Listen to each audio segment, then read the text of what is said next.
Hello, good morning. कैसे हो आप सभी? आई होप आप सब ठीक से होंगे, खैरियत से होंगे। आज हम एक नया टॉपिक स्टार्ट करेंगे जिसका नाम है द सोशल कॉन्ट्रैक्ट थ्योरी। ठीक है। सबसे पहले हम किसी चीज़ के बारे में पढ़ते हैं तो हमें उसको डिटेल डेप्थ में जाना पड़ता है। पहले इंट्रो कि ये किस चीज़ के बारे में है और क्यों है, हम उसको आज अच्छे से डिफाइन करके पढ़ेंगे। जैसे जे जे रूसो ने एक कोटेशन बोली है, जैसे man is born free but everywhere is chain. ठीक है। और उसके बाद हम अगर इसको चीज़ देखेंगे तो जे जे रूसो ने ये एक लाइन ही बल्कि एक चैलेंज है हर पॉलिटिकल थिंकर के लिए। इंसान आज़ाद पैदा होता है लेकिन फिर सिस्टम, रूल्स और गवर्नमेंट और उसकी फ्रीडम को लिमिट कर देते हैं। तो सवाल उठता है, क्या इंसान अपनी खुशी से अपनी आज़ादी सरेंडर करता है या मजबूरी में? मतलब ये है कि मतलब जैसे जो मैंने बोला है ना कि जब इंसान पैदा होता है वो फ्री में पैदा मतलब फ्री पैदा होता है कि वो कोई रिस्ट्रिक्शन नहीं होती, कुछ नहीं होता है। बट आस्ता आस्ता जो सोसाइटी होता है उसमें चेन बनना स्टार्ट हो जाता है, मतलब रिस्ट्रिक्शन लग जाती है, लिमिट लिमिट हो जाती है। तो वो वही बता रहा है कि इंसान जब पैदा होता है तो वो फ्रीली पैदा होता है, कोई टेंशन नहीं। फिर उसके बाद जब वो बड़ा होता है तो उसमें सिस्टम का आ जाता है, रूल्स आ जाते हैं, गवर्नमेंट का आ जाती है, उसकी फ्रीडम को लिमिट किया जाता है। फिर उसके बाद हम मतलब ये सवाल उठता है कि क्या इंसान अपनी खुशी से अपनी आज़ादी सरेंडर कर देता है या मजबूरी में? तो इस सवाल का जवाब ढूंढते हैं सोशल कॉन्ट्रैक्ट थ्योरी। तो सोशल कॉन्ट्रैक्ट थ्योरी का सबसे पहले मतलब ये है ना कि हम किसी चीज़ के बारे में पढ़ रहे हैं या कुछ कर रहे हैं तो हमें पहले ये पता होना चाहिए कि हम इस चीज़ के बारे में पढ़ क्यों रहे हैं। तो ऑलरेडी उसने क्वेश्चन में बता दिया है, जैसे जो भी था उसने बोला है कि man is born free every but everywhere is chain. तो उसको उसने डिफाइन किया। तो फिर उसके बाद हर थिंकर्स ने अलग अलग अपने व्यू ऑफ पॉइंट दिए। ठीक है।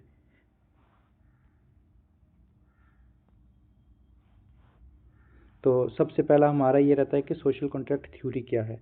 सोशल कॉन्ट्रैक्ट होता है एक एग्रीमेंट होता है जो हम इंडिविजुअल या स्टेट के बीच में कर देते हैं, या मतलब किसी के अंडर, मतलब जैसे हम कुछ भी काम करते हैं, जैसे बैंक में चले गए या फिर कुछ भी हो गया तो हम एक कॉन्ट्रैक्ट करते हैं कि हम इस बेस पे करते हैं। जैसे अभी कॉन्ट्रैक्चुअल बेस पे टीचर लगते हैं या फिर कॉलेज में या स्कूल में, तो हम क्या बोलते हैं, कॉन्ट्रैक्ट बेस पे। कॉन्ट्रैक्ट बेस में मतलब वो टाइम बॉन्ड होता है कि कितने टाइम बॉन्ड तक हम ये आप ले कर मतलब ज्वाइन नहीं कर सकते हैं या कर मतलब पढ़ सकते हैं या पढ़ा सकते हैं, तो उस हिसाब से। तो ये थ्योरी काफ़ी कहती है कि लोग एक एनर्जी या जंगल लाइक कंडीशन से बचने के लिए वॉलंटरी कुछ राइट्स गिव अप करते हैं और बदले में स्टेट और सिक्योरिटी ऑर्डर और जस्टिस प्रोवाइड करते हैं। मतलब ये बोल रहे हैं कि जो सोशल कॉन्ट्रैक्ट होता है वो एक ऐसे मतलब होता है कि लोग पहले मतलब ये एक अनार्की स्टेट की तरह होते हैं, फिर उसके लाइक फिर वो अपने आप को बचाने के लिए उसमें कुछ मतलब रूल्स राइट्स ला बचाते हैं कि हमें कुछ मतलब इंसाफ मिले। जैसे कोई बंदा काम करने जा रहा है, उसके घर में चोरी हो गई, या कोई बंदा मतलब कुछ काम कर रहा है तो उसको बचने के लिए, उसको सेफ्टी के लिए उसके लिए कुछ राइट्स जस्टिस प्रोवाइड करते हैं। ये कॉन्ट्रैक्ट कोई पेपर साइन नहीं है बट एक फिलोसफिकल आइडिया। जैसे देखें, पेपर्स ये जो भी कॉन्ट्रैक्ट होते हैं, जैसे कुछ जैसे कोई भी कॉन्ट्रैक्ट होता है वो कभी कभार पेपर में होता है, कभी कभार बात में होता है। जैसे कहीं लड़ाई हो गई, कुछ हो गई, तो बोलते हैं जी हाँ जी कॉन्ट्रैक्ट हो गया, हमने ये बात कर दी तो ये चीज़ है। जैसे हमारे बुजुर्ग जो होते हैं वो ये ऐसे बोलते हैं कि हम हमारी बात जो है वो पत्थर की लकीर है, हमने जो बोल दिया वो सही है। तो उस बेस पे भी मतलब हम अमल कर देते हैं कि हाँ यार वो चीज़ें होती हैं। जैसे कुछ कहानियाँ होती हैं, कुछ होती हैं, तो हम उसको अच्छे से मतलब बोलते हैं हाँ यार ये सच हो सकता है। जैसे कुछ ट्रीटीज हो गई, कुछ हो गई, तो वो कॉन्ट्रैक्ट बेस पे होती थी। अगर बैकग्राउंड और एवोल्यूशन की बात कीजिए, सोशल कॉन्ट्रैक्ट जो डेवलप हुआ था वो 17 और 18 सेंचुरी में हुआ था। और उसमें ये था कि मॉडर्न नेशन स्टेट का राइज आ रहा था। फिर उसके बाद जो तो एनलाइटमेंट थिंकर्स जो थे उन्होंने मतलब क्वेश्चन राइज करना स्टार्ट कर दिया था कि रूल्स क्या है, what gives rules, the rights to governance, मतलब रूल्स क्या हैं और उसको गवर्नेंस कैसे करना, उसको चलाना कैसे, रूल्स को कैसे ठीक करना है। ठीक है।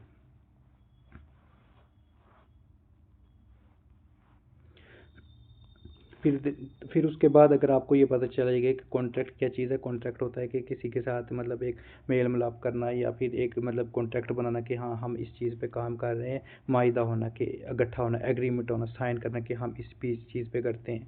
तो तभी मतलब ये जो थे होब्स हो गए, लॉक हो गए, रूसो ने, इन्होंने अपने अपने अलग अलग मतलब क्या किए थे, साइन किए थे अलग अलग। मतलब इन्होंने अपनी बात बोली थी कि कैसे किस चीज़ को कैसे फॉलो करना है, कैसे चीज़ को मतलब करना है। तो उन्होंने अपनी थ्योरीज के बेस में बोला था।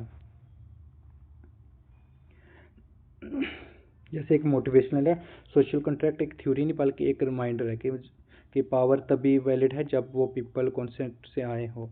होब्स हमें सिखाते हैं कि फेयर से ऑर्डर पैदा होता है। जैसे सोशल कॉन्ट्रैक्ट जो है ना, वो एक थ्योरी नहीं बल्कि एक रिमाइंडर, हमारे लिए एक रिमाइंडर होता है कि मतलब सोशल कॉन्ट्रैक्ट में क्या होता है, वो पावर तभी मतलब वैलिड होगी ना जब लोग उस पर काम करेंगे, जब लोग उसको मानेंगे।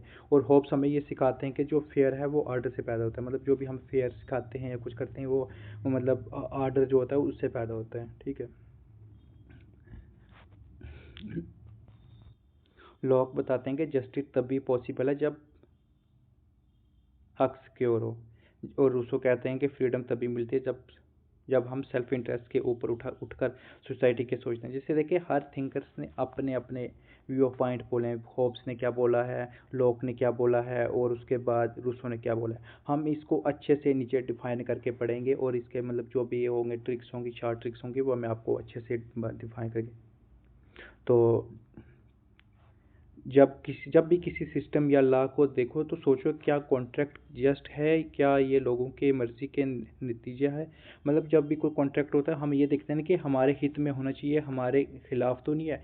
जैसे कुछ भी अमेंडमेंट होता है या कुछ भी होता है, जैसे अभी इंडियन कॉन्स्टिट्यूशन में या इंडियन पार्लियामेंट में कुछ कितने अमेंडमेंट होते हैं, कितने भी बिल बनते हैं, तो उसमें जैसे सीए हो गया या कुछ हो गया, तो वो फिर जैसे किसान आंदोलन जो बिल हुआ था वो भी, तो उसमें देखे कि जो लोगों के हित में होता है तो वो लोग उस पर मतलब करते हैं, अपनी राय बताते हैं। जो अगर नहीं होता तो उसको गवर्नमेंट को दोबारा से चेंज करना पड़ता है। तो ऐसे ही इन थिंकर्स ने अपने अपने मतलब व्यू ऑफ पॉइंट बोले हैं कि ऐसे ऐसी चीज़ें होनी चाहिए। अगर हम होब्स की बात करें तो होब्स की जो कोटेशन है, life is slavery, power poor नेस्टी wrist and so short. और इसका कंसेप्ट ये है कि स्टेट ऑफ नेचर जो है डर और जंग, मतलब स्टेट ऑफ नेचर का ये है कि डर और जंग, और मेन जो है वो सेल्फिश है। सोशल कॉन्ट्रैक्ट में स्ट्रॉन्ग किंग होना चाहिए और सबने सब कुछ कंट्रोल होना चाहिए। मतलब ये जो होब्स कह रहे हैं कि मतलब जो भी मतलब इंसान है वो एक सेल्फिश होता है, और जो भी एक मतलब सोशल कॉन्ट्रैक्ट होना चाहिए वो स्ट्रॉन्ग होना चाहिए, क्योंकि जो लोग हैं वो सेल्फिश होते हैं, वो खुद मतलब चीज़ें ख़राब कर देते हैं या कुछ कर दें, तो इसलिए स्ट्रॉन्ग और स्ट्रिक्टनेस किंग होना चाहिए। और जो सॉवरेन होना चाहिए, वो जो भी सॉवरेंटी होनी चाहिए वो होना चाहिए जो सब कुछ कंट्रोल करे। और इनके जो बुक्स हैं वो थॉमस होब्स की, वो लेविथान है, फिर उसके बाद 1651 डे सेवन 1642, जैसे उसके बाद ये फेम सोसाइटी के बारे में, और उसके बाद डी कॉपरस बॉडी 1617, और उसके बाद बेमोथ वो हो गए सिविल वार। और इसकी आप ट्रिक्स याद कर सकते हैं कि होब्स का हीरो लेविथन, और उसके बाद लेवी ने कहा सिर्फ एक किंग सब कुछ संभाले। मतलब इसने ये बोला है कि जो भी गवर्नमेंट को संभालना है या जो भी इम्प्लीमेंट या जो भी कुछ कानून बनाने हैं वो सिर्फ किंग करेगा, और किंग को इसने पावरफुल बना दिया, ठीक है।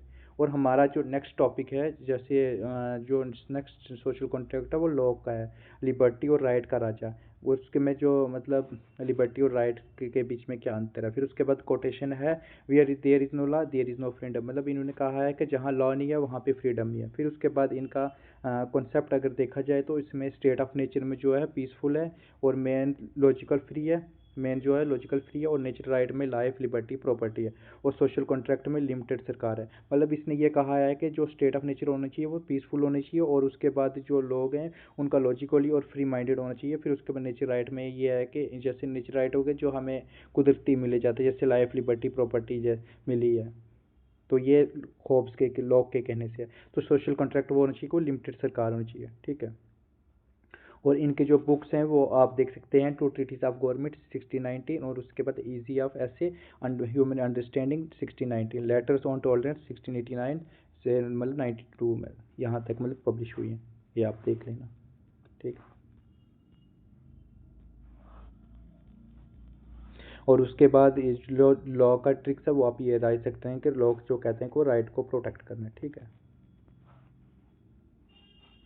और हमारा जो नेक्स्ट टॉपिक है वो है रूसो। रूसो का क्या, फ्रीडम का फॉलो। मतलब ये अभी हमने ऊपर इंट्रोडक्शन में ही पढ़ लिया था कि जो इनका जो मेन कोटेशन थी कि वो ये थी कि man is born free but everywhere चीज, कि मैन जब पैदा होता है वो फ्री पैदा होता है, बट आस्ता आस्ता वो चेन में जकड़ा जाता है, कि रिस्ट्रिक्शन आ जाती है, लिमिटेड लिमिटेड आ जाती है। उसके बाद और चीज़ें भी आ जाती हैं कि इंसान के अंदर।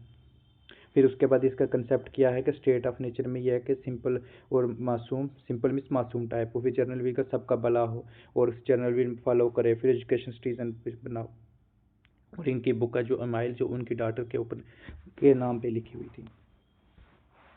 मतलब ये जनरल विल में ये कहा गया है कि सबका भला होना चाहिए। और इनके जो सोशल कॉन्ट्रैक्ट हैं, जैसे वो इनकी बुक्स हैं ना, ये सोशल कॉन्ट्रैक्ट थ्योरी, इमाइल्स और द डिस्कोर्स और कन्फेशन, ये इनकी आप बुक्स देख लेना, इनके क्रोनोलॉजी बेस पे क्वेश्चन आते हैं एग्जाम में, ठीक है। और उसके बाद अगर इनके रूल्स को की ट्रिक्स आप याद रख सकते हैं, सब मिलकर डिसाइड करें, जनरल विल सबकी मर्जी, मतलब ये होना चाहिए, ये रूल्स ये कहते हैं कि सबकी मर्जी से काम होना चाहिए, कि सबकी मर्जी से मतलब जो भी हम लॉ बना रहे हैं या कुछ भी किंग बना रहे हैं वो हम अपनी मर्जी से बना रहे हैं।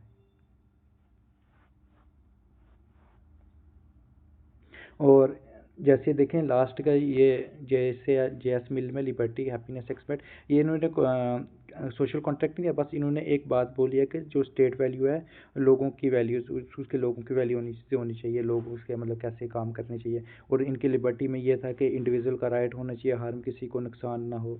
मतलब ये जेएस मिल ये कहते हैं कि आप तब तक फ्री हैं, आप तब तक इस मतलब कर सकते हैं जब आप किसी का दूसरे का नुकसान नहीं करें। अगर आप किसी दूसरे का नुकसान करेंगे, आपकी फ्रीडम, आपकी जो भी मतलब लिमिटेड है वो ख़त्म हो जाएगी, ठीक है। मतलब हार्म प्रिंसिपल इसका यही कह रहा है कि किसी और का नुकसान ना हो, और यूटिलिज्म में ज़्यादा लोग खुश हों। मतलब इनका ये था क्या, happiness is the greatest number. मतलब ये कहता है मतलब वो होना चाहिए क्रिटिक ऑफ, मतलब यूटिलिज्म थे ना ये यूटिलिज्म, इसमें ये ज़्यादा लोग खुश होने चाहिए, कि मतलब जहाँ ज़्यादा लोग खुश हैं, जहाँ ज़्यादा लोग मतलब इस चीज़ को बिल के ऊपर फेवर कर रहे हैं, तो आप उस पर मतलब काम कर सकते हैं। और फेमिनिज्म के ऊपर बात की है, जीएस मिल जो एक ऐसे थिंकर्स हैं जो उन्होंने फेमिनिज्म के ऊपर अच्छे से मतलब बात की थी, ठीक है। और उनकी बुक्स वगैरह आप मतलब अच्छे से देख सकते हैं, नीचे मैंने लिखी हुई हैं, on liberty, utilitarianism, subject of women's principle, political economic और रिप्रेजेंटेशन, ठीक है। जीएस मिल का मैजिक, लिबर्टी, इक्वलिटी प्लस खुशी। मतलब इंसान को क्या होना चाहिए, लिबर्टी होनी चाहिए, इक्वलिटी होनी चाहिए, और फिर उसके बाद प्लस खुशी हो। अब हम अच्छे से जो भी सोशल कॉन्ट्रैक्ट हमने ऊपर मतलब वन लाइनर में पढ़े, आप हम इनको अच्छे से डिफाइन करके पढ़ेंगे, ठीक है। जैसे सोशल कॉन्ट्रैक्ट जो है वो थॉमस होब का पढ़ेंगे, जैसे आप दिन की डेट्स याद कर रहे हैं, डेट ऑफ डेथ और डेट ऑफ बर्थ, ठीक है। जैसे अभी ये रिसेंटली एग्जाम में जो था लेनिन की पूछी गई थी कि डेट ऑफ डेथ कब थी, ठीक है। सोशल कॉन्ट्रैक्ट में क्या है, नेचुरल स्टेट में लाइफ फुल ऑफ फेयर थी, जिसमें solitary, poor, nasty, brutish and short से सभी लोग एक दूसरे से लड़ते थे, जिसका डंडा उसकी बात। ये पहाड़ी लैंग्वेज में कहा होता है, जिसका डंडा उसकी बात, मतलब जो जितना ताकतवर होगा वो उसके ऊपर काम करेगा। जैसे मतलब हम जितने मतलब होंगे ना, जैसे मतलब जो बंदा बॉडी बॉडी में अच्छा होगा या कुछ होगा, तो हम उस पे ऊपर काम करते हैं। जैसे अपर क्लास जो होंगे वो लोअर क्लास पे ऊपर काम करते हैं। और इसका सोल्यूशन क्या है, जैसे हमें कैसे इस चीज़ को ख़त्म करना है, कैसे इस चीज़ को करना है। लोग अपने राइट्स एक स्ट्रॉन्ग रूलर को देते हैं, जिसको होब्स लिविथन कहते हैं, या रूलर अब्सोल्यूट पावर से रूल करेगा, लोग ओबे करें और बिना क्वेश्चन किए। रिवॉल्ट अलाउड है लेकिन हर वरना वापस लेना की। मतलब ये कह रहे हैं कि लोग ये कह रहे हैं कि लोग अपने राइट्स को बचाने के लिए एक मतलब किंग को चुने, एक जिसमें लेवेंथन की बुक में उसे जेएस थॉमस हुक क्या बोलते हैं, लेवेंथन कहते हैं।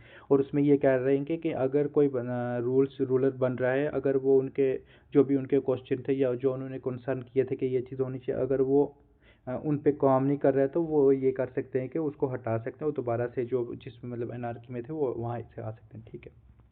और जो नेक्स्ट टॉपिक है, नेक्स्ट की पॉइंट्स जो हैं उसमें आप ये देख सकते हैं, कॉन्ट्रैक्ट पीपल सॉवरेन का बीच में होना चाहिए, कि कॉन्ट्रैक्ट जो होगा जैसे जो कि होता है, जैसे कॉन्ट्रैक्ट हुआ तो वो किसके बीच में, पीपल और सॉवरेन के बीच में होना चाहिए। और उसके बाद कॉन्ट्रैक्ट पीपल और सवरेन के बीच में होना चाहिए। और उसके बाद पीपल गिव्स राइट और पीस सेफ्टी, और उसके बाद अब्सोल्यूट मोनार्क सपोर्टर और नो राइट टू रिवॉल्ट। मतलब इन्होंने ये कहा था कि जो भी मतलब होंगे कुछ भी होगा तो वो कैसे होंगे, उसको कैसे ख़त्म करना है, क्या चीज़ करनी है, ठीक है। जैसे एक ईजी लैंग्वेज में हम समझते हैं कि थॉमस होब्स का जो सोशल कॉन्ट्रैक्ट है वो क्या है। जैसे सोचो आप एक हॉस्टल में सब जगह कर रह रहे हैं, लाइट पानी, मतलब ये कह रहे हैं कि एग्जांपल के तौर पे एक आप स्कूल के हॉस्टल में हो या आप अपने घर में हो। जैसे हमारे घर में जैसे मतलब आप भाई बहन या कज़न के साथ सब लड़ रहे हैं, झगड़ रहे हैं, कोई मतलब पेन के लिए लड़ रहा है, कोई मतलब किस चीज़ के लिए लड़ रहे हैं। तो हम क्या करते हैं, हमारे जैसे हम अभी एक हॉस्टल की एग्जांपल दे रहे हैं, तो जैसे सभी बच्चे लड़ रहे हैं तो हम क्या करेंगे, हम मिलकर एक करेंगे कि हम एक स्ट्रिक्ट वार्डन मतलब जो होगा, जो वार्डन होगी, जो मतलब हॉस्टल को संभालेगी, तो वो सेट करके जैसे वो जो रूल बनाएगी उसकी वजह से हमारा जो होगा कि हम उस चीज़ को फॉलो करेंगे और लड़ाई नहीं होगी, ठीक है। और इसी को जो वो क्या क्या कहते हैं, थॉमस होब्स जो वो कहते हैं कि लेविथन कहते हैं, मतलब लेविथन का नाम दिया हुआ है। मतलब हम अगर इस एग्जांपल को घर के साथ जोड़ देते हैं, मतलब ये कह रहे हैं कि हम अगर घर में हैं, मतलब भाई बहन आपस में लड़ रहे हैं, तो मम्मी पापा या क्या करेंगे, जैसे मम पापा होंगे वो एक मतलब जब आएंगे तो हम चुप के पढ़ना स्टार्ट कर दे देंगे या कुछ करेंगे, तो उसके मतलब एक स्ट्रिक्ट रूल होगा कि जो बच्चा लड़ाई करेगा उसके ऊपर ये पनिशमेंट होगी, ये होगी। तो उस थॉमस हॉब्स का मेन यही था कि अगर सोसाइटी के अंदर ही अगर कुछ मतलब लड़ाई हो रही है, कुछ हो रहा है, तो हमें कानून लाना चाहिए, हमें स्ट्रिक्टनेस एक्शन करने चाहिए, जिसकी वजह से हमारे ऊपर ये जो होगा वो सोसाइटी अच्छी रहेगी। फिर उसके बाद जॉन लॉक का सोशल कॉन्ट्रैक्ट थ्योरी का मतलब जॉन लॉक ये कह रहे हैं कि सोशल कॉन्ट्रैक्ट को प्रोटेक्शन, नेचुरल राइट को प्रोटेक्ट करना है, ठीक है। मतलब जैसे वो क्या लोग बोल रहे हैं, लोग क्या बोल रहे हैं कि लोग पहले फ्री थे, उनके पास नेचुरल राइट थे, लाइफ, लिबर्टी, प्रॉपर्टी, लेकिन उनके पास प्रोटेक्शन नहीं थी। जैसे लोग इनके पास था, लोगों के पास लाइफ भी थी, लिबर्टी भी थी और प्रॉपर्टी भी थी, लेकिन उनको संभालने के लिए कुछ नहीं था। तो लोग ये कैसे कर सकते हैं कि एक लिमिटेड गवर्नमेंट बना सकते हैं जो उनके राइट को प्रोटेक्ट करे। अगर गवर्नमेंट उस राइट को तोड़ेगी तो लोग उस पर रिवॉल्ट करेंगे, ठीक है। जैसे थॉमस होब्स ने बोला था कि वो लोग उस पर कुछ काम नहीं करेंगे, लोग जैसे एक बार बन गई तो बन गई है। तो इसमें यह था कि अगर लोग एक लिमिटेड गवर्नमेंट बनाएंगे, अगर उनके राइट को प्रोटेक्ट नहीं किया जाएगा तो वो उस चीज़ को तोड़ा जा सकता है, ठीक है। कॉन्ट्रैक्ट किसके बीच में होना चाहिए, पीपल और गवर्नमेंट के बीच में होना चाहिए। और उसके बाद गवर्नमेंट का काम क्या है, जो भी हम राइट्स बना रहे हैं उसका काम क्या है, राइट टू प्रोटेक्ट करना, ठीक है। फिर उसके बाद लिमिटेड गवर्नमेंट जो होंगे वो सपोर्टर होंगे। फिर उसके बाद राइट टू रिवॉल्ट का हो गया कि हमें अगर गवर्नमेंट हमारे साथ गलत कर रही है, अगर जो हमने जो भी दिए थे, काम दिए थे कि ये चीज़ कंसर्न दिए थे हमारे इसके ऊपर काम, अगर वो काम नहीं हो रहे तो हम उस गवर्नमेंट को हटा सकते हैं, ठीक है। फिर अगर एक इजी एग्जांपल में समझेंगे जॉन लॉक का क्या मतलब क्या बोला गया। जॉन लॉक के अगर हम एग्जांपल सोचे, एक हम यूजीसी नेट के एस्पिरेंट हैं तो हम उस हिसाब से समझ सकते हैं कि वो क्या करें। मतलब सोचिए नेट की कोचिंग, यूजीसी नेट की आप कोचिंग कर रहे हैं किसी प्लेटफॉर्म में, ऑनलाइन प्लेटफॉर्म में, या उसके बाद किसी भी जगह जहां आप पेड एस्पिरेंट है। तो आप ये सोचोगे कि वहाँ पे आपकी पढ़ाई पे या आपके नोट्स पे या कहीं पे आपको टाइम पे नहीं दिया जा रहा है, तो आप ये कर सकते हैं, कंप्लेन कर सकते हैं कि हमारा ये काम नहीं हो रहा है। तो आप प्रिंसिपल उस पर काम करेगा, जो भी हेड होगा तो उसके ऊपर बोलेगा हाँ हाँ ये। अगर वो हेड जो है वो कंप्लेन नहीं सुनेगा तो आप हमारा ये फ़र्ज़ है कि मतलब वो क्या कर सकते हैं कि उसको रिप्लेस कर सकते हैं उसको, मतलब कंप्लेन करके, या ये हमारी बात नहीं सुन रहे, आप इस पर कंप्लेन कर सकते हैं। जैसे हम इस चीज़ को एक स्कूल के या कॉलेज के टाइम पे ये कर सकते हैं कि जैसे हमारी क्लासेस नहीं लगती थी या हमारे नोट्स वगैरह या बुक्स चेक नहीं होती थी, हम प्रिंसिपल के पास जाते थे कि हमारी जो ये प्रॉब्लम थी, ये कंसर्न था, ये हमारा नहीं हो गया। जैसे कुछ जैसे हम क्लास में पढ़ते हैं तो हमें कुछ टीचर की समझ नहीं आती है, तो हम वहाँ जाके कंप्लेन करते हैं कि हमें इस चीज़ की टीचर की जो थी वो समझ नहीं आ रही है, तो आप इस पर हमारे ऊपर काम करें और इस पर करें। जब अगर प्रिंसिपल ने उस पे ऊपर काम नहीं किया, अगर उस जो भी हमने कंसर्न बोले उस पे ऊपर नहीं किया, तो हम ये कर सकते हैं कि हम जो भी होगा एचओडी होगा या हेड होगा, हेड ऑफ स्कूल, तो हम उसको बोल के उस प्रिंसिपल को या उसको निकाल सकते हैं, ठीक है, रिप्लेस कर सकते हैं। जैसे कई बार होता है ना, जैसे हमें कई टीचर समझ नहीं आते, पसंद नहीं आते, तो हम प्रिंसिपल को बोल के उनको मतलब अलग छुड़ा के दूसरे जो हमारा जो मतलब जिस टीचर की समझ आती है हम उनको बोल देते हैं, ठीक है।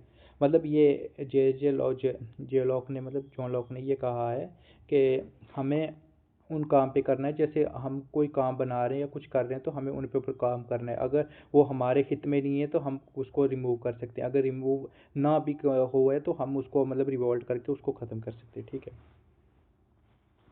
आई होप ये आपको समझ आया होगा। मैंने बिल्कुल इजी लैंग्वेज में एग्जांपल के साथ दिया है, अब आपको इस चीज़ में जो भी कॉन्ट्रैक्ट होंगे इसमें दिक्कत नहीं आएगी, ठीक है। अब हमारा होगा जे रूसो, उसके हम देखते हैं कि जे रूसो का ये सोशल कॉन्ट्रैक्ट फॉर जर्नलिस्ट, मतलब जे रूसो ने क्या कहा है, हम इसके ऊपर अब अच्छे से करेंगे।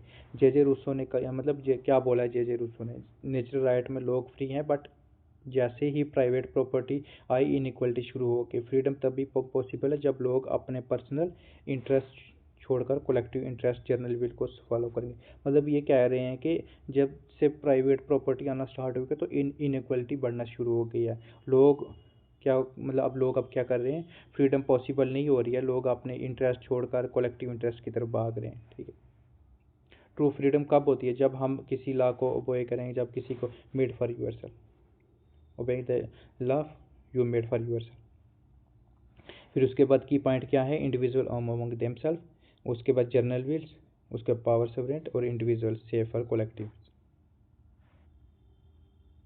और अगर इजी लैंग्वेज में समझे तो हम ये कह सकते हैं कि एक स्टूडेंट है, सोचिए एक क्लास में सब रैंडमली बिहेवियर कर रहे हैं, तब सब स्टूडेंट मिलकर डिसाइड करते हैं कि साइलेंट स्टडीज़ 5-6 घंटे पढ़ सकते हैं या 5 से लेकर 6 PM तक हम ये पढ़ सकते हैं। तो अब सभी इस रूल को फॉलो करें, यही रूसो का जर्नल विल, मतलब वो ये कह रहे हैं कि हमें सब मिलकर एक डिसीज़न लेना है, और एक जब डिसीज़न ले लिया गया तो हम उसको अच्छे से उस चीज़ को फॉलो करेंगे। अगर हम ये डिसीज़न को फॉलो किए करेंगे या करेंगे, उसको ये क्या कहते हैं? जर्नल विल कहते हैं।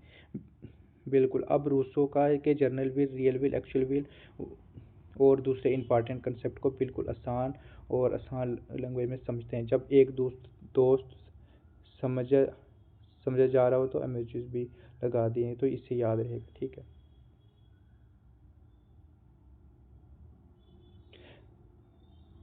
रूसो का मेन आइडिया हम अच्छे से पढ़ते हैं, रूसो ने क्या बोला है। जैसे हम देखेंगे कि जर्नल विल क्या है। जर्नल विल में से क्या है? सबका भला करना, सबके भले के बारे में सोचना। कि जर्नल विल में हमने क्या पढ़ना? सबके बारे में सोचना है। ये वो है कि पूरी सोसाइटी का भला सोचना, ना अपना फ़ायदा ना किसी का नुकसान, जो भी सबके लिए अच्छा हो। जैसे हम अभी पढ़ रहे हैं तो हम ये क्या यूट्यूब पे वीडियोस ले रहे हैं, या जो मैं टेलीग्राम पे कर रहा हूँ, तो किसी रैंडमली पर्सन के लिए कर रहा, मैं ओवरऑल के लिए कर रहा हूँ कि जो भी होगा सबको मतलब बेनिफिट मिले। जो भी वीडियोस आएंगी या जो भी मैंने टेलीग्राम चैनल पे जो भी नोट्स डाले हैं, तो मैं ये चाह रहा हूँ कि सबका बेनिफिट हो, सबका भला हो। तो मीन ये रूसो को कंसेप्ट ये है। ठीक है। अगर हम सब मिलकर फैसला लेंगे, सबको तालीम मिलनी चाहिए, तो ये जनरल है। जब हम अभी ये सोचेंगे कि सबका हम क्या करेंगे? हम सब मिलकर फैसला लेंगे कि एजुकेशन सबको मिलनी चाहिए और सबको मतलब जॉब मिलनी चाहिए या सबको ये चीज़ होनी चाहिए, तो उसको हम क्या बोलते हैं? जनरल। ठीक है। अब हमारा जो नेक्स्ट है वो है रियल वे। रियल वे क्या है? दिल से सही काम करने वाली नीयत। जैसे ये है कि ये वो जो इच्छा है कि जो हमारे लाइफ में दूसरों के लिए भी सही होती है, चाहे मुश्किल हो लेकिन सही होती है। मतलब ये है कि मुझे पढ़ाई का मन नहीं है, लेकिन मुझे पता है कि पढ़ाई ज़रूरी है, ये मेरी रियल विल है। जैसे देखिए हम अभी यूजीसी नेट के मतलब पढ़ाई कर रहे हैं या कुछ कर रहे हैं, तो हमारा कभी कभार मन नहीं होता कि नहीं यार हम कैसे होगा, हमारा एग्ज़ाम क्वालिफाई नहीं होगा, हम कैसे पढ़ेंगे। तो उसमें ये कह रहा है कि हम मुझे पढ़ाई का मन नहीं है, लेकिन हमें ये भी पता है कि पढ़ाई करना ज़रूरी है। हम अगर पढ़ेंगे नहीं तो नेट का एग्ज़ाम निकलेगा नहीं। नेट का एग्ज़ाम निकलेगा तभी तब हम पढ़ेंगे। हमें हर चीज़ पता है, लेकिन फिर भी हमारा मन नहीं करता कभी कभार पढ़ने का कि नहीं यार अब आज मन नहीं हो रहा, कल पढ़ेंगे। आज से करते करते हमारे दिन निकल जाते हैं। ठीक है। और एक्चुअल विल में क्या होती है कि अपनी मर्जी की इच्छा के मतलब ये वो इच्छा है जो सिर्फ हम अपने फ़ायदे के लिए करते हैं, सोसाइटी का सोचा नहीं। मतलब ये होगी कि जनरल विल में होगी कि हम सबका भला करते हैं, और उसके बाद रियल में होगी दिल से सही करने वाली नीयत।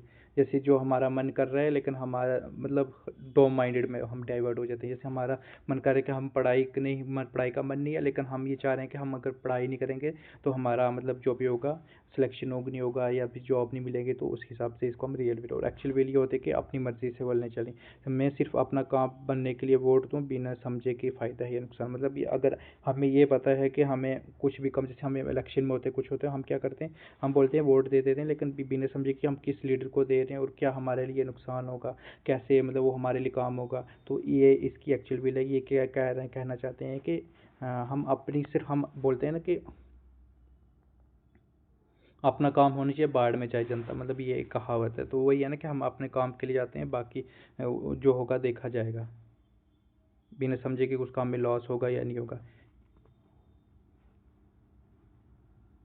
फिर अगर आप इसकी शॉर्ट ट्रिक्स देख सकते हैं, रूसो चाहते हैं कि सिर्फ अपनी जर्नल विल सबके भला, रियल विल सही नीयत, एक्चुअल विल अपनी मर्जी, और सोशल कॉन्ट्रैक्ट मिल के फैसला, और फ्रीडम जो होगी रूल को फॉलो करना। अब इसको मैंने अच्छे से मतलब ये कर दिया, आप इसको देख सकते हैं। जर्नल विल सबका भला, इसका एग्जाम्पल मिल के हर बच्चा स्कूल जाए। और उसके रियल विल में दिल से सही काम पढ़ना मुश्किल है लेकिन ज़रूरी है। एक्चुअल विल होगी सिर्फ अपना फ़ायदा, सिर्फ अपने लिए वोट देना। और इसकी आप ट्रिक्स देख सकते हैं, सिर्फ अपने स्कूल के लिए जाएं। ठीक है। मतलब ये मैंने आपको आसान लफ्ज़ों में बता दिया है कि जनरल विल, रियल विल और एक्चुअल विल में क्या डिफरेंस है, ठीक है।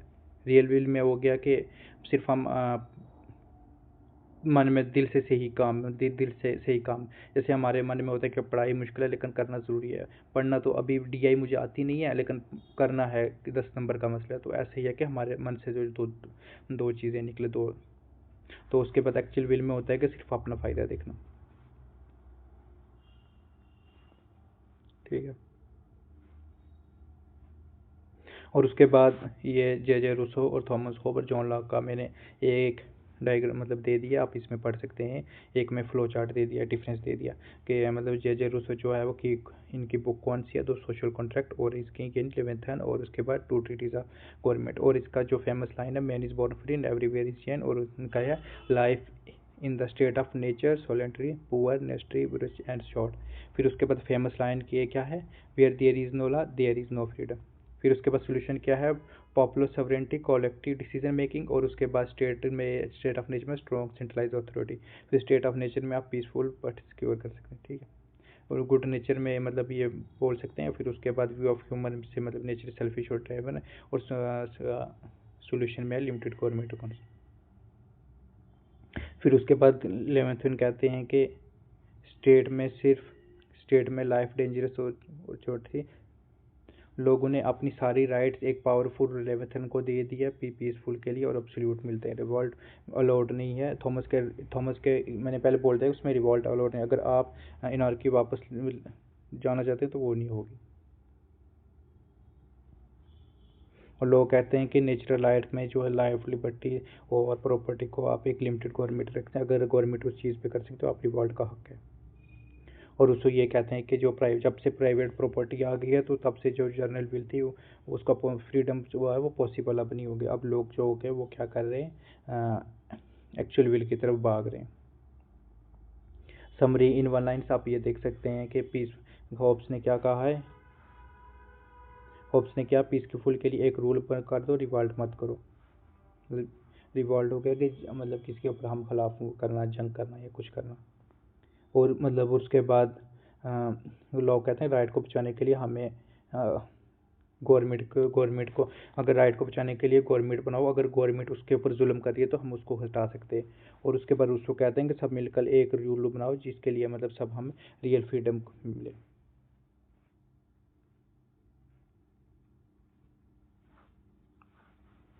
और उसके बाद एक हम इसका मतलब एक नमोनिक मैंने बनाया हुआ है, तो आप इसको पढ़ सकते हैं कि एक कॉलेज में 3 स्टूडेंट थे, होब्स, लॉक और रूसो। होब्स ये कह रहे थे कि यहाँ सब लड़ रहे हैं, एक स्ट्रिक्ट प्रिंसिपल लो वरना हॉस्टल बर्बाद हो जाएगा, ठीक है। आप होप्स को ऐसे पढ़ सकते हैं कि होप्स ये कह रहे हैं कि यहाँ सब लड़ रहे हैं, सब लड़ झगड़ रहे हैं, तो हमें एक प्रिंसिपल आना चाहिए जो इस हॉस्टल को या इस यूनिवर्सिटी को, इस कॉलेज को बचा सके। और लोग क्या क्या क्या कहते हैं कि प्रिंसिपल होना चाहिए लेकिन वो सिर्फ हमारे राइट प्रोटेक्ट करे, अगर वो किसी मतलब अपॉर्चुनिटी कर रहा है तो उसको निकाल दें। मतलब वो ये कह रहे हैं कि प्रिंसिपल वो होना चाहिए जो हमारे काम पे आए, जो हमारे राइट को, जो जैसे प्रिंसिपल ऐसा होना चाहिए जो हमारे हित में बात करे, जो भी हम अगर गलत कर रहे हैं तो उसके ऊपर बोले कि ये गलत हो रहा है, अगर हमारा अगर नुकसान हो रहा है तो उसको उसको ये नहीं बोलना चाहिए कि अगर हम सही कर रहे हैं तो उसको हमें डांटे ना, ये नहीं करे, तो हम अगर वो हम पर ऐसे करेगा तो हम उसको हटा सकते हैं। और अगर रूसो की बात करें, रूसो ने ये बताया कि सब मिलकर रूल्स बनाए जो सबके ऊपर सूट करे, कभी असली आज़ादी मिले तभी सभी, मतलब ये कह रहे हैं कि हम सब मिलकर एक रूल बनाए, एक किंग बनाए जो हमारे काम पे काम आए, और शायद इसी वजह से हमारे हमारे जो होगी तभी असली आज़ादी मिलेगी, ठीक है। अब हम ये आई होप आपको ये समझ आ गया होगा कि मतलब हमने क्या ये जो सोशल कॉन्ट्रैक्ट है उसमें क्या क्या बात की है। जैसे दोबारा से मैं रिपीट कर रहा हूँ, मतलब इसमें ये बोला है कि होप्स ने क्या कहा है कि अगर हमारा काम नहीं बन रहा तो हमें एक स्ट्रिक्टनेस लानी पड़ेगी, और लोग ये कह रहे हैं कि हमें स्ट्रिक्टनेस लानी पड़ेगी लेकिन एक हद तक, अगर हमारा काम हमारे राइट को प्रोटेक्ट हो रहे हैं तो ठीक है, अगर नहीं हो रहे तो हम उसको चेंज कर सकते हैं। और रूसो ने यह क्या कि हम सब मिलकर एक लॉ बनाएंगे और उसके ऊपर काम करेंगे तभी हमें असली आज़ादी मिलेगी, ठीक है। अब हम नेक्स्ट जो होगा वो हम क्या करेंगे, इसके एमसीक्यूज़ के ऊपर बात करेंगे। एमसीक्यूज़ में मतलब कैसे करेंगे प्रैक्टिस के लिए। तो आप ये देख सकते हैं, life in state of nature was solitary poor natural and short. ये किसने कहा? ये थॉमस हॉब्स ने कहा। ये ऑलरेडी इसने बोला ना, यहाँ सब मिलकर लड़के रहेंगे। और उसमें ये है कि जो थॉमस हॉब्स ने ये क्या कहा है, मैन इज सेल्फिश मैन, मतलब वो इंसान जो होता है वो सेल्फिश होता है। तो इसमें ये जो आंसर है वो थॉमस हॉब्स का है। और अगर नेक्स्ट देखें हमारा क्वेश्चन जो है, who gave the concept of right to revolt, मतलब हाँ, जो रिवॉल्ट का किसने बोला था? वो लॉक ने कहा था। लॉक ने ये कहा था ना कि अगर हम जो भी हम गवर्नमेंट को करेंगे, जो भी क्लेम करेंगे, तो वो गवर्नमेंट क्या करेगी? हमारे काम पे काम करेगी। अगर वो हमारा काम अच्छे से नहीं करेगी तो हम रिवॉल्ट कर सकते हैं। तो आपको इस चीज़ का डिफरेंस पता चल गया है। मतलब उन्होंने ये कहा है कि थॉमस हॉब्स ने ये कहा था कि इंसान जो सेल्फिश है उसके ऊपर एक किंग बनना चाहिए जिसके ऊपर वो काम करे और उसके बाद वो एक लॉ बनाए। और लॉ का ये है, तो लॉ का आप ये समझ सकते हैं उसने सिर्फ ओवरऑल उसने बोला कि हमें गवर्नमेंट ही चाहिए, लेकिन जो हमारे राइट को प्रोटेक्ट करे वो चाहिए। अगर वो हमारे राइट को प्रोटेक्ट नहीं कर रही है तो हम उसके ऊपर मतलब उसको रिमूव कर सकते हैं, ठीक है। तो और उसके बाद जो नेक्स्ट क्वेश्चन है वो बोला है, ये कोटेशन किसने बोली है? Man is born free but everywhere is chain, तो ये जे रूसो ने बोली है। और हमारा जो नेक्स्ट क्वेश्चन है वो है, according to law the government man duties, मतलब जो लॉ के अकॉर्डिंग क्या काम है गवर्नमेंट का, वो क्या करती है? गवर्नमेंट का काम ये है प्रोटेक्ट कर सकती है नेचुरल राइट को, ठीक है। अब थोड़े से डिफिकल्ट क्वेश्चन जो यूजीसी नेट के एग्ज़ाम में आते हैं वो हम देख सकते हैं। अजेंशन में ये बोल रहा है कि रूसो जो बिलीव कर रहा है जर्नल विल को रिप्रेजेंट कर रहा है टू विल ऑफ पीपल्स, और उसमें इसने क्या रीज़न क्या दिया? He support monarchy as ideal form of government. तो आप बता सकते हैं कौन सा ऑप्शन सही है? Both A R true, R is correct, correct explanation of A is true but R is not true, true explanation of it, A is true but R is false, A is false but R is true। तो इसका answer है A is true, R is false। अब हम इसकी explanation देखते हैं क्यों। देखें, ए तो बिल्कुल सही है कि रूसो ने माना कि जर्नल विल को मतलब है कि लोगों की असली और मतलब जो लोगों के ऊपर काम करे, लोगों की इच्छा जो होगी उसके ऊपर काम करे, रूल को फॉलो करे। लेकिन दूसरा गलत बोला है ना कि उसने मोनार्की को कभी मतलब सपोर्ट नहीं किया है। वो डेमोक्रेसी का एडवोकेट है और वो ये चाह रहे हैं कि हम सब मिलकर एक मतलब का लाभ बनाएं, एक उसको कलेक्ट करें। और उस किताब का जो उनकी जो बुक्स है तो सोशल कॉन्ट्रैक्ट, उस पर उसने इस चीज़ को आइडियल स्ट्रॉन्ग बनाया जी कि पीपल शुड बी सॉवरेन, मतलब लोगों को आज़ादी होनी चाहिए। तो मोनार्की होता है कि जिसमें बादशाह किंग होता है कि एक रूल तो एक रूलर होता है। जैसे चाइना हो गया, सऊदी अरब हो गया, उसमें मोनार्की होती है कि मतलब एक राजा एक मतलब होता है ना, तो ऐसा। तो वो ऐसा नहीं था। वो ये चाह रहे थे कि जनरल विल होना चाहिए जिसका सबका भला होना चाहिए। और दूसरा ये था कि वो ये चाह रहे थे कि लोग सब मिलकर एक फैसला लें, डेमोक्रेसी के एडवोकेट थे, ठीक है। तो इसलिए ए सही है और आर गलत है। और नेक्स्ट क्वेश्चन जो है वो हम मैच दी फॉलोइंग करेंगे और उनकी बुक्स करेंगे, J S. Mill, J Rousseau, Thomas John Locke और थॉमस हॉब्स। जो फर्स्ट ऑप्शन है वो टू ट्रीटीज ऑफ गवर्नमेंट्स, फिर उसके बाद social contract, subjection of women, सोलिमेथन। आप इनमें ऑप्शन देख लेना। और इसका जो राइट आंसर है वो ऑप्शन ए है, जे.एस. मिल का है, जो वह सब्जेक्टिव वुमेन लिखी है जिसमें उन्होंने वुमेन के राइट को सपोर्ट किया है। और रूसो का सबसे फेमस काम ये है कि वो सोशल कॉन्ट्रैक्ट जिसमें जनरल विल के बारे में बोला गया है। और जो जॉन लॉक है उन्होंने टू ट्रीटीज ऑफ वुमेन के बारे में जिसमें लिमिटेड गवर्नमेंट के बारे में बोला है कि लिमिटेड गवर्नमेंट कैसी होनी चाहिए, लिमिटेड गवर्नमेंट के क्या रूल्स होने चाहिए। और जॉन लॉक ने सिर्फ क्या किया है कि गवर्नमेंट को बोला है कि आप सिर्फ गवर्नमेंट का ला इस तब तक कायम है जब तक आप हमारे राइट को प्रोटेक्ट करें। जब गवर्नमेंट हमारे खिलाफ करेगी तो हम रिवॉल्ट कर सकते हैं। तो लिविंगस्टन में ये कहा है कि वो एक स्ट्रॉन्ग सॉवरेन की ज़रूरत है, बताइए वाइड चॉइस, ठीक है। नेक्स्ट क्वेश्चन है, which of the following statement correctly difference the social contract theories, Hobbes, Locke and Rousseau. अब इसमें बोला गया है कि जो भी सोशल कॉन्ट्रैक्ट की थ्योरीज हैं हमें बताना है कि थॉमस होब्स की कौन सी है, लॉक की कौन सी है और रूसो की कौन सी है। होब्स बिलीव करते हैं absolute monarch, Locke advocate constitution monarchy, while Rousseau support direct democracy.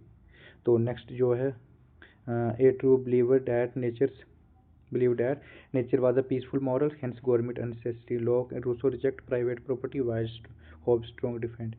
और उसके बाद Rousseau believed individual but surrender all rights while Hobbes allowed individual remain. और ऑप्शन ए जो होगा वो ठीक होगा, क्योंकि होप्स जो थे वो एब्सोल्यूट मोनार्की पे कर रहे थे और उसके बाद लोग जो थे वो कॉन्स्टिट्यूशन मोनार्की के ऊपर डिपेंड कर रहे बोल रहे थे, और वाइल रूसो जो थे वो डायरेक्ट डेमोक्रेसी के ऊपर बात कर रहे थे।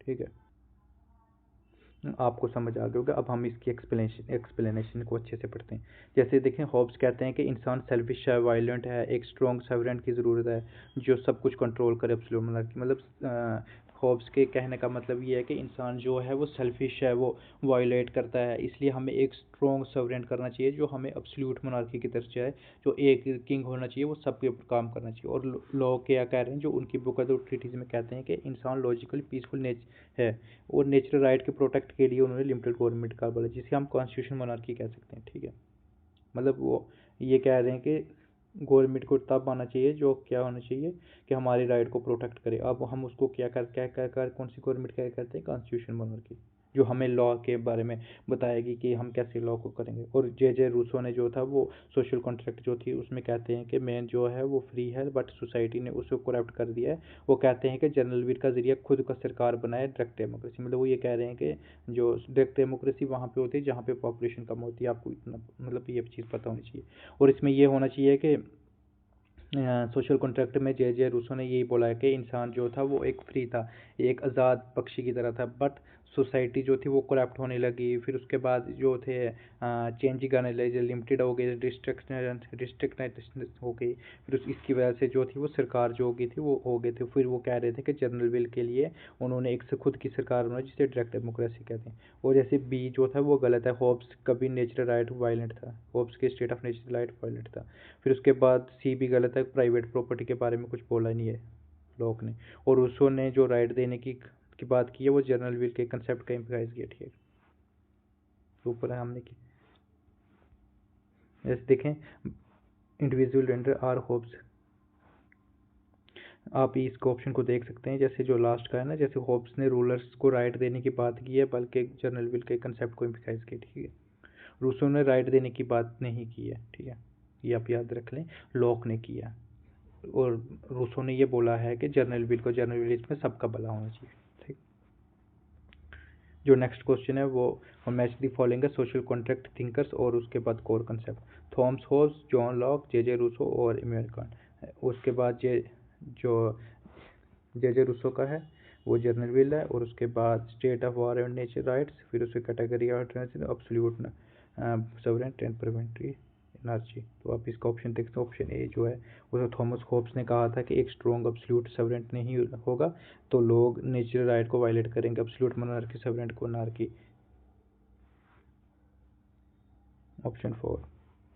फिर उसके बाद जॉन लॉक का क्या क्या है, जॉन लॉक का नेचुरल राइट को लाइफ लिबर्टी प्रॉपर्टी कंसेप्ट के बारे में बोला, ऑप्शन 2। और उसके बाद जे रूसो ने कहा है कि जनरल विल को क्या करना चाहिए, इंटरेस्ट होना चाहिए, रिप्रेजेंट करता है। और इमैनुअल कांट ने क्या बोला, कैटेगरी इम्प्रिमेंट। तो ऑप्शन ए जो है वो करेक्ट है।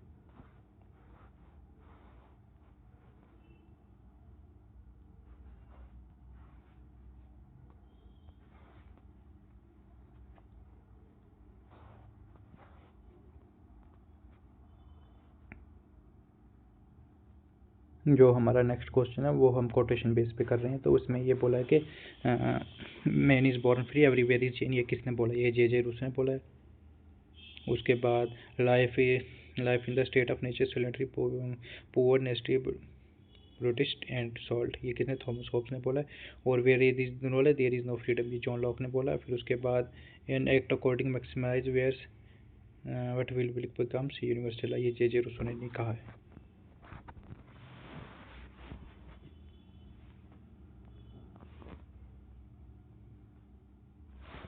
आप इसकी एक्सप्लेनेशन देख सकते हैं कि जे रूसो ने जो कहा है वो ये सोशल कॉन्ट्रैक्ट का पहले लेविंथन के करेक्ट बोला है। और जो लॉक ने ये कहा था कि लॉ ऑफ लिबर्टी को थ्रू, ये इनकी बुक्स में कहा था कि treatise of government contract correct. और ये जो लास्ट की कोटेशन थी वो जो थी इमैनुअल कांट की थी from his theories of category imperative. ठीक है, जैसे ये जो थी ये कांट की थी, only active should become universal. तो ये कांट का जो लॉ था उसके ऊपर मतलब इन्होंने बोला था। तो आप इसको अच्छे से देख लें। और हमारा 9th जो क्वेश्चन है वो which of the following statement are correct regarded the social contract tradition in political philosophy. तो इसमें हम देख सकते हैं कि सोशल कॉन्ट्रैक्ट के ऊपर जो ट्रेडिशनल था उसके ऊपर क्या क्या बोला गया। तो होब्स आर्ग्यू करते हैं कि individual surrender our right to sovereign in exchange of securities, absolute anarchy. Next जो है लोग जो मेंटेन कर रहे हैं social contract in protect of nature right if the government violent people and lot, ये सही है। फिर उसके बाद रूसो ने बिलीव किया social contract requires individual to surrender right general wills we represent collective interest, ये भी ठीक है। और जो है इम्यूअल कॉन्ट्रैक्ट जो होते हैं हाइपोथेसिस एंड इरेलीवेंट ओब्लिगेशन। तो इसके आप ऑप्शन देख सकते हैं, इसका ऑप्शन जो है 1 2 3 ठीक है, 4 जो है वो नहीं है। जैसे देखो होब्स के लेविथिन में जो लोग ने अपनी राइट को सवरेंट कर देते हैं उसको मतलब बोला एब्सोल्यूट बोला है। फिर उसके बाद लॉक ने जो बोला है वो सोशल कॉन्ट्रैक्ट को लाइफ लिबर्टी प्रॉपर्टी के ऊपर बोला, और रूसो ने ऑलरेडी वो सोशल कॉन्ट्रैक्ट के ऊपर बोला है जर्नल विल एक्चुअली और रियल विल्स। और जो तो कांट का जो कॉन्ट्रैक्ट सिंपल था, कांट ने जो सोशल कॉन्ट्रैक्ट को सिंपल माना था although it is not historic fact while it regulatory का लेजिटिमेसी जस्टिस जस्टिफाई करता है, उसने रिजेक्ट नहीं किया बल्कि आइडियल प्रिंसिपल माना है। तो आप इस चीज़ को देख सकते हैं कि हमारा ये था ना थॉमस होप लॉक और रूसो, हमारा मेन आज का टॉपिक ये था। तो आप इसको अच्छे से पढ़ें और दोबारा से अगर आपको एक बार वीडियो समझ नहीं आती तो दोबारा से देख सकते हैं। और जो हमारा लास्ट क्वेश्चन है उसमें आप ये देखते हैं which of statement reflect critical distinction between Hobbes, Locke, Rousseau regarding the concept of state, nature and social contract। उसके बाद social contract जो था Thomas Hobbes nature prevent conflict justifies absolute sovereignty। Locke describes nature one of peace but try to protect violate due to lack of impressive authority। Rousseau argued that man was free but equal in purity, innocent inequality begins। और Hobbes, Locke, Rousseau argued agreed that state prevent anarchy and social order। तो आप इसके option देख सकते हैं 1 2 3 2 3 4 1 3 and all of this. तो 1 2 3 ठीक है, वो जो 4 है वो गलत है। तो अब हम देखते हैं कि 4 जो गलत है वो क्यों है। जो फर्स्ट स्टेटमेंट है वो ऑलरेडी बोल दिया है कि मतलब फर्स्ट स्टेटमेंट क्यों आया नेचुरल स्टेट ऑफ नेचर में क्या कीजिए। सेकंड स्टेटमेंट लोग ने जो है लाइफ टू प्रॉपर्टी के बारे में बोला है कि प्रोटेक्ट करना है और जो करेक्ट है। तीसरा जो है रूसो कहते हैं कि मैन जो है वो नेचुरली गुड है but inequality began with private property का कंसेप्ट आया, ठीक है। मतलब रूसो ये कह रहा है ना कि नेचुरली पहले लोग ठीक थे बट जब से प्राइवेट प्रॉपर्टी आ रही है तो तब से जो है प्राइवेट प्रॉपर्टी की वजह से इनइक्वलिटी आ रही है। और जो लास्ट का इनकरेक्ट था वो था रूसो एब्सोल्यूट स्टेट सपोर्टर ने ही किया, मतलब उसने एब्सोल्यूट स्टेट को सपोर्ट नहीं किया बल्कि जनरल विल के थॉट कलेक्टिव डिसीजन मेकिंग को किया। लोग लिमिटेड गवर्नमेंट को सपोर्ट करते हैं, सिर्फ होब्स जो सफरेंट को सपोर्ट करें। जैसे कि देखो रूसो जो है वो डायरेक्ट डेमोक्रेसी पे बात करते हैं, वो ये कहते हैं कि सबका भला होना चाहिए।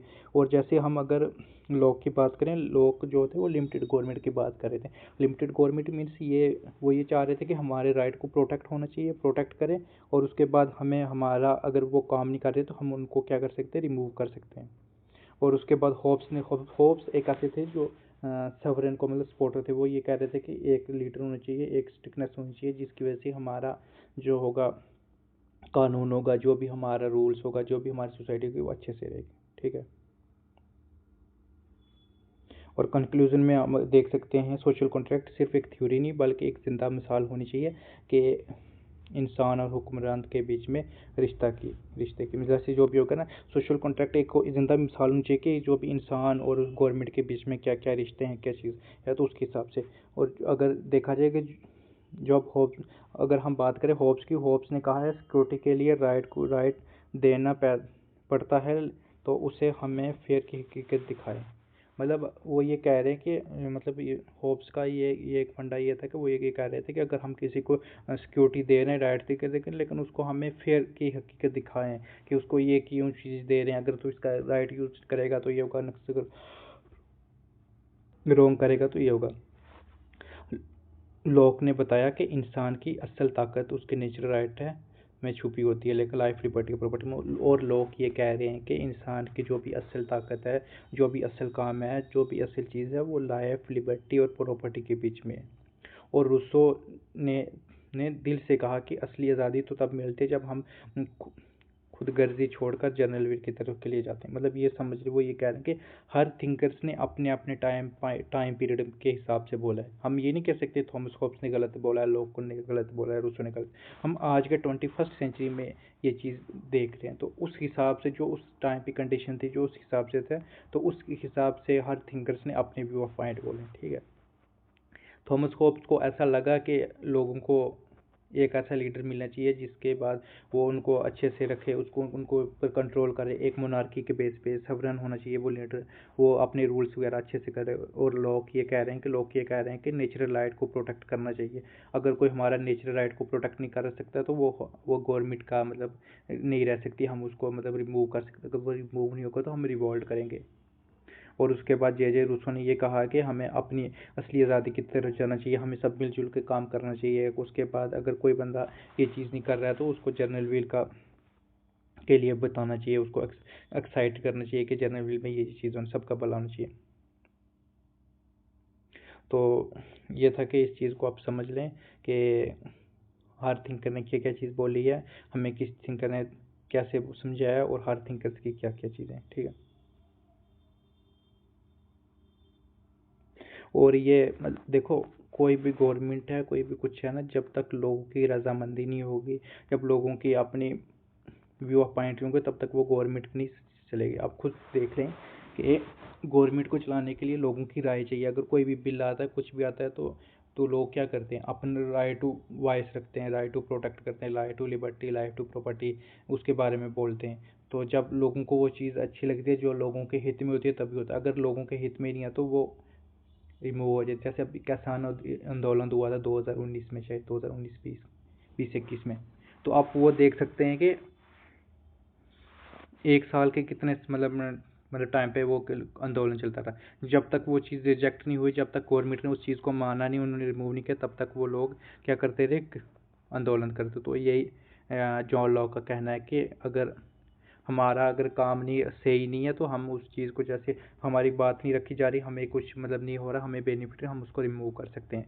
आप किसान आंदोलन को थॉमस होब्स को भी समझ सकते हैं, लॉक को भी समझ सकते हैं, तो रूसो को भी समझ सकते हैं। थॉमस होब्स का अगर समझोगे तो अगर वो उनके कहने से अगर ये करें कि अगर बिल पास हो गया था तो वो उस पर पक्का मतलब मोहर लग जाती कि हाँ अब ये हो गया, तो अब ये अमेंडमेंट बन गया। लेकिन लॉ के कहने से ये कह रहा है कि नहीं, अगर वो लोगों के हमारे हित में नहीं था तो हम उस पे ऊपर काम नहीं करेंगे। तो उन्होंने रिवॉल्ट किया तो हो गया। और वो जे रूसो ये कह रहे थे, अगर वो ये कह रहे थे कि अगर कोई भी अमेंडमेंट बन रहा है, कुछ बन रहा है, तो हम लोगों की भलाई करें, लोगों से पूछें, और उसके बाद अगर हम काम करेंगे तो अच्छा रहेगा। ठीक है।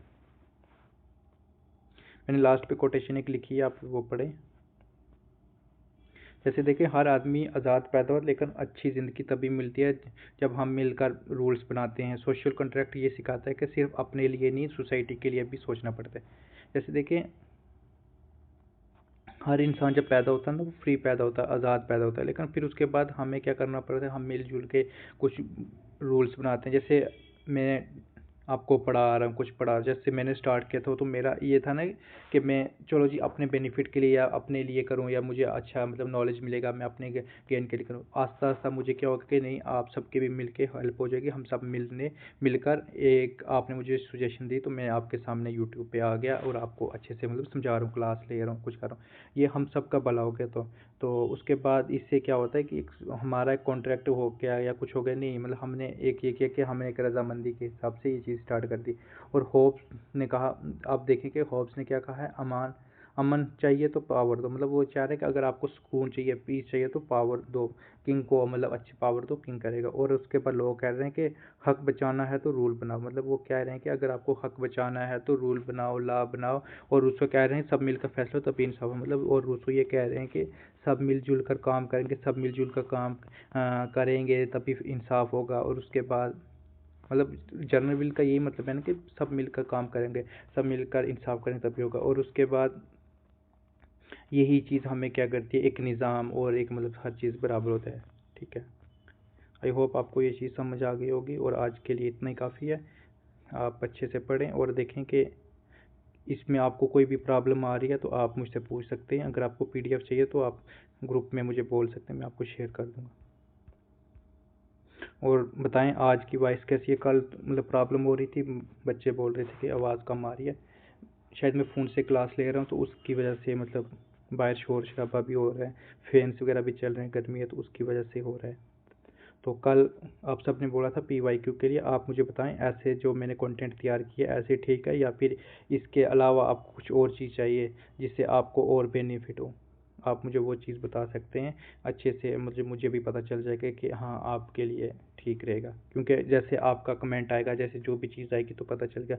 और जो वीडियोज़ है वो फुल देखें कि आपको कंसेप्ट समझेगा। आप थोड़ा सा देखें, ये पता चल जाएगा कि हाँ यार ऐसे नहीं, आप अच्छे से करोगे तो आपको दोबारा कभी भूलने की ज़रूरत नहीं पड़ेगी और उसके बाद किसी और नोट्स की फिक्र नहीं होगी। मैंने आपको अच्छे से ये चीज़ एक्सप्लेन कर दी है, अच्छे से एग्जाम्पल के साथ अपनी एग्जाम्पलें लगाई हैं जो आपको अच्छे से ईजिली समझ आए। मैंने अपनी तरफ से 110% दिया है। अब आप बताएं आपको ऐसी समझ आ रहा है या नहीं आ रहा है? अगर आपको इसके अलावा मतलब कुछ चीज़ चाहिए कि मतलब और एग्जांपल चाहिए या फिर और हिसाब से पढ़ाना है तो वो भी बता दें, तो मैं इसको अच्छे से तैयार कर लूँगा। ये आप अच्छे से इसका जे रूसा का जो भी है journal wheel, real wheel, actual wheel और इसकी शॉर्ट ट्रिक्स जो है वो आप देख सकते हैं।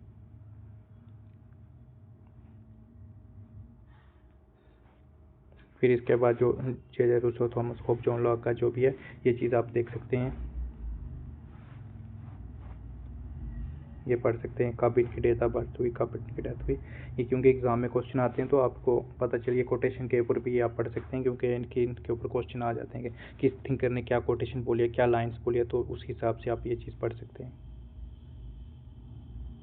फिर उसके बाद आप इन थिंकर्स के बारे में जो कंपैरिजन है वो आप पढ़ सकते हैं। फिर उसके बाद ये जो है नमोनिक मैंने जो तैयार किया था वो भी आप देख सकते हैं। फिर उसके बाद MCQ क्वेश्चन है, आप देखें। मैंने जो लास्ट के जो मतलब जैसे यूजीसी नेट क्वेश्चन पूछता उस हिसाब से डालें और थोड़ी सी मैंने गूगल से मतलब हिंदी की है ट्रांसलेट, तो आप देख सकते हैं। अगर इसमें कोई गलती है तो आप अपने हिसाब से देख लें, मैंने बस थोड़ी सी कोशिश की है। आप इसको अच्छे से पढ़ें, बाकी सब ठीक हो जाएगा। अब नेक्स्ट टॉपिक क्या करना है आप मुझे वो बता सकते हैं, फिर उसके बाद हम देखेंगे। और आज की वीडियोज़ पे कमेंट बताना, मतलब कमेंट करके बताना कि कैसी वीडियोज़ लग रही हैं, कैसी आ रही हैं, तो उस हिसाब से हम नेक्स्ट प्लान करेंगे। और वॉइस का बताना कि वॉइस अब सही आ रही है या फिर उससे भी मतलब हो रही है, फिर नहीं तो मुझे माइक लेना पड़ेगा।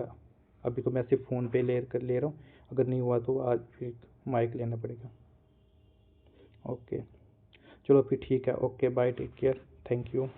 अच्छे से पढ़ो और PYQ वगैरह सॉल्व करो। और 8:30 बजे आपको ऑलरेडी इन्फॉर्म है कि वो ऑलरेडी वहाँ पे डेली टेस्ट होते हैं 8:30 8:30 PM। और आज का टॉपिक जो होगा वो इंटरनेशनल के ऊपर होगा, ठीक है। इंटरनेशनल का जो नेक्स्ट टॉपिक आप देख लें, कल किस टॉपिक पे हुआ तो नेक्स्ट टॉपिक पे आप उसके लिए तैयार कर सकें, ठीक है। Okay thank you, bye, take care.